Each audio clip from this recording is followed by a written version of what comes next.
May pahigayon og ocular inspection si Cebu City Mayor Nasser Archival karong Miyerkules Hunyo 24 sa kadalanan sa Barangay Talamban subay sa pagpadayon sa road widening project. Ang maong proyekto adunay 60 million pesos nga budget gikan sa Department of Public Works and Highways kon DPWH karong tuiga. 320 ka mga establishmento ug balay ang apektado sa maong pagpalapad sa kadalanan sa maong barangay.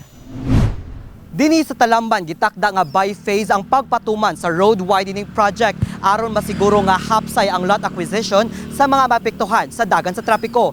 Ang unang phase sa proyekto magsugod sa Talamban Covered Court paingon sa eskina sa Maryville Subdivision sa Sitio Tigbao.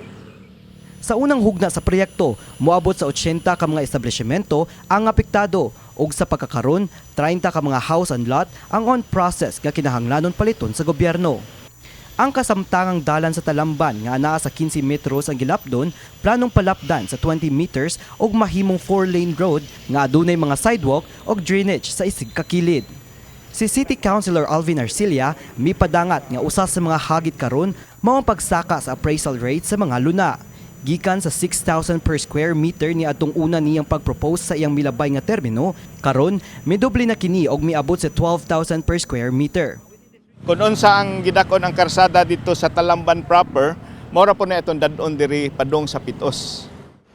Usa sa mga maapektuhan mao si Alma Castelio, 46 anyos nga nag-abang og pwesto alang sa ilang karinderya sulod sa 13 na katuig. Matod ni Castelio, ikatulo na kini nga higayon nga maatras ang ilang karinderya tungod sa road widening. Matrason, amang lang sad mi gamay nga. Siguro kaning kanopi makuha man jud siguro ni kay mao may warning ni Dejoy. So, depende lang, magagad na lang ta.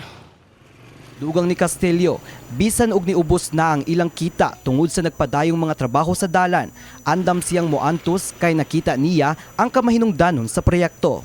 Matod ni Mayor Archival, sugdan karong tuiga ang Phase 1 sa proyekto uban sa pondo gikan sa DPWH o gilauman ang dugang 40 million nga pondo sa umaabot nga tuig. 90% sa mga tag-iya nisugot na, in fact, ang uban na bayaran na. Samtang nangandam ang syudad sa road widening, nangandam usab ang Visayan Electric Company Conveco sa pagbalhin sa mga poste sa kuryente nga maigo sa proyekto. So far, nakauna naman ta og pamalhin, dire gamay na lang. Katong gi-mention ni Mayor, na isa o katong dito sa may complex, pero kung magulat pa mi if ma-move to ang katong sports complex dito sa may eskina. Sa padayong trabaho sa kadalanan sa Talamban, mibutyag ang mga otoridad nga sugdan na sab ang markings o uban pang rekisitos alang sa Phase 2. Ang Phase 2 magsugod sa Sitio Tigbao paingon sa boundary sa Talamban ug Bakayan, samtang ang Phase 3 sa proyekto mupalapad sa kadalanan sa Bakayan. Kini si Mark Ermas, alang sa MyTV, Cebu.